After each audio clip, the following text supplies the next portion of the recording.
നമസ്കാരം, ഞാൻ മനോജ് നെടിയാക്കൽ.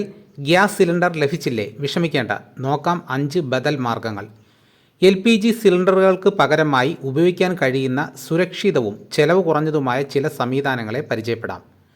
പശ്ചിമേഷ്യൻ രാജ്യങ്ങളിൽ നിലനിൽക്കുന്ന യുദ്ധസമാനമായ സാഹചര്യം അന്താരാഷ്ട്ര വിപണിയിൽ ഇന്ധന വിലക്കയറ്റത്തിനും വിതരണ ശൃംഖലയിലെ തടസ്സങ്ങൾക്കും കാരണമായിരിക്കുകയാണ്.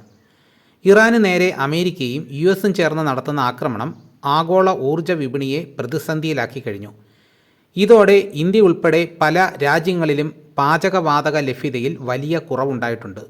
ഈ ഘട്ടത്തിൽ LPG സിലിണ്ടറുകൾക്ക് പകരമായി ഉപയോഗിക്കാൻ കഴിയുന്ന സുരക്ഷിതവും ചെലവ് കുറഞ്ഞതുമായ ചില സംവിധാനങ്ങളെ പരിചയപ്പെടാം.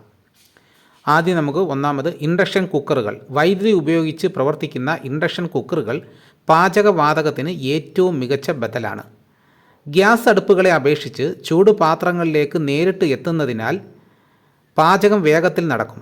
അത് ഊർജ്ജ നഷ്ടം കുറയ്ക്കാനും സഹായിക്കുന്നു. രണ്ടാമത്തെ മാർഗം ബയോഗ്യാസ് പ്ലാന്റുകൾ. ജൈവമാലിന്യങ്ങൾ സംസ്കരിച്ച് പാചകവാതകം ഉൽപ്പാദിപ്പിക്കുന്ന ബയോഗ്യാസ് പ്ലാന്റുകൾ വീടുകൾക്കും ഹോട്ടലുകൾക്കും ഒരേപോലെ ലാഭകരമാണ്.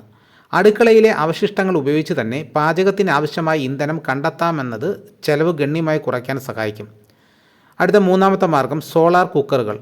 സൂര്യപ്രകാശം സമൃദ്ധമായി ലഭിക്കുന്ന കേരളം പോലുള്ള സ്ഥലങ്ങളിൽ സോളാർ കുക്കറുകൾ വലിയ സാധ്യതയാണ് നൽകുന്നത്. പ്രാരംഭ നിക്ഷേപം അല്പം കൂടുതലാണെങ്കിലും ദീർഘകാലാടിസ്ഥാനത്തിൽ ഇത് തികച്ചും സൗജന്യമായ പാചക രീതിയാണ്. അടുത്ത നാലാമത്തെ മാർഗം പുകയില്ലാത്ത അടുപ്പുകൾ. വിറക് ഇന്ധനമായി ഉപയോഗിക്കുന്നവർക്ക് പുകയില്ലാത്ത ആധുനിക അടുപ്പുകൾ തിരഞ്ഞെടുക്കാം.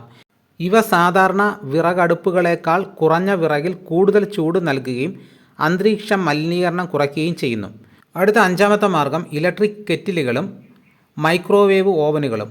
വെള്ളം തിളപ്പിക്കുക, ഭക്ഷണ സാധനങ്ങൾ ചൂടാക്കുക തുടങ്ങിയ ചെറിയ ആവശ്യങ്ങൾക്ക് LPG ഉപയോഗിക്കുന്നതിന് പകരം ഇലക്ട്രിക് കെറ്റിലുകളോ മൈക്രോവേവ് ഓവനുകളോ ഉപയോഗിക്കുന്നത് ഗ്യാസ് ലാഭിക്കാൻ സഹായിക്കും.